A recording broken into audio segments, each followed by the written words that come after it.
John Oliver, the British US-based comedian, did a special on his show last week tonight on the question of trans women in women's sports. Peyton McNabb, a three-sport high school athlete who was hit in the face by a spike during a volleyball match. She suffered injuries, including a concussion, and I'm not saying she wasn't injured or that it didn't have some impact on her performance, but a lot of the groups heavily pushing this story seem to be overselling it. Last year, for instance, Peyton McNabb tweeted a video of her confronting a trans woman with the caption, "A man using the girls' bathroom at Western Carolina University, unreal." Ambushing strangers just minding their own business is not what girls' bathrooms are for.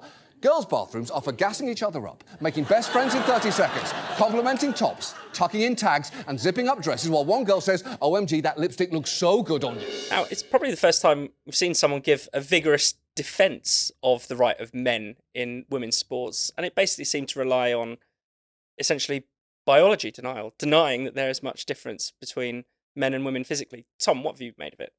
I mean, I'm tempted to make the sort of comparison, the old cliches, like the sort of Japanese soldier in the jungle doesn't know the war's over. You know, there was something so 5 years ago about that particular monologue, although it is worth remembering that whereas in the UK there's been a much more kind of concerted pushback against the horrors of quote-unquote gender medicine and all the rest of it, that in America, particularly state by state, that battle is very much just beginning in earnest, even with the sort of things that Trump has been pushing through. Yeah.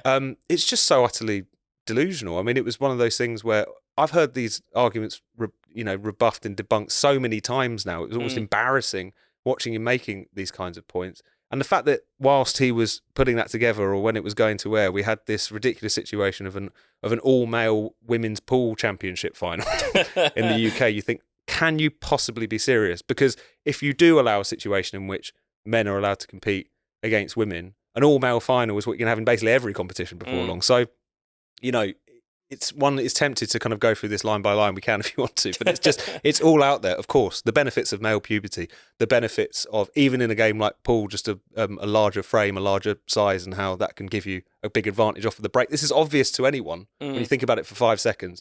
Clearly, John Oliver hasn't thought about it for 5 seconds, I would say.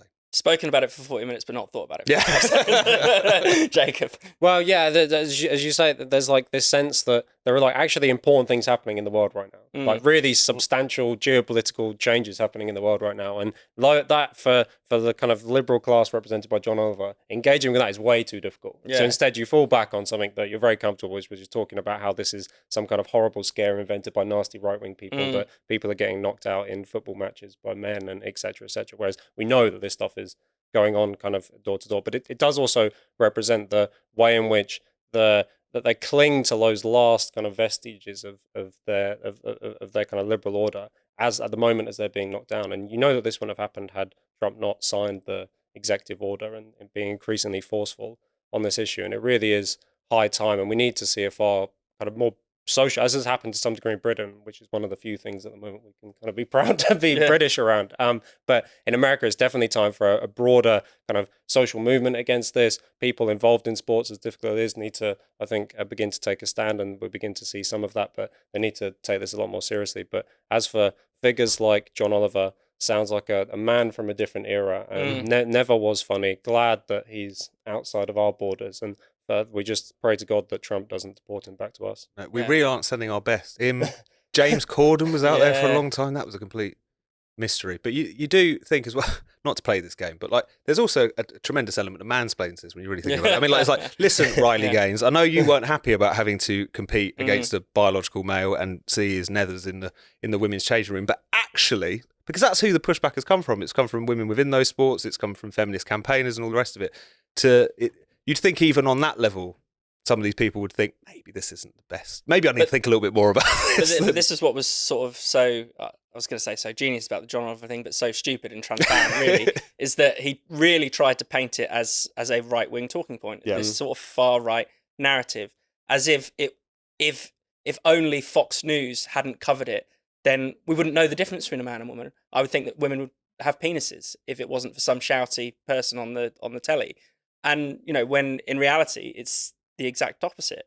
Most people think that know what a man is, know what a woman is, and are pretending otherwise. And because, there's sort of liberal cachet around, embracing this kind of ignorance.